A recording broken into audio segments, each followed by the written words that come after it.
দেশে জঙ্গিবাদ দমনে রাজনৈতিক, সাংস্কৃতিক ও সামাজিক আন্দোলন গড়ে তোলার আহ্বান জানিয়েছেন বিশিষ্টজনেরা।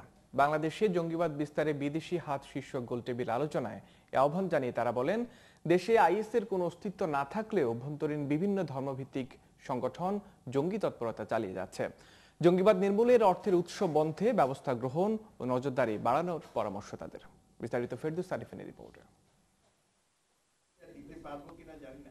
Institute of conflict law and development studies আয়োজন করে বাংলাদেশে জঙ্গিবাদ বিস্তারে বিদেশি হাত শীর্ষক এই গোলটেবিল আলোচনা। ধারণাপত্রে অবসরপ্রাপ্ত মেজর জেনারেল আব্দুর রশিদ বলেন, আন্তর্জাতিক জঙ্গি দলগুলোর সঙ্গে ভাবাদর্শের মিল থাকলেও বাংলাদেশে জঙ্গি হামলা হয় অভ্যন্তরীণ রাজনৈতিক স্বার্থে, আর এর মদদ যোগাচ্ছে পাকিস্তান ও বাংলাদেশের স্বাধীনতা বিরোধী অপশক্তি।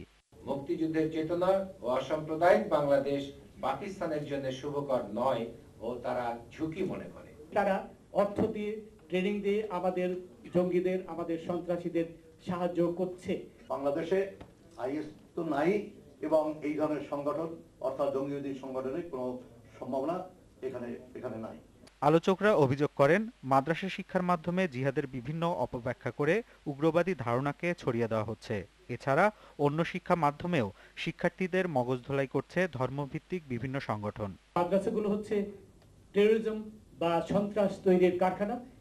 এগুলোর উপরে সরকারের নিয়ন্ত্রণ অবশ্যই আনতে হবে। আমাদের দেশের শিক্ষা ব্যবস্থা, আমাদের সংবিধান লঙ্ঘন করা হচ্ছে।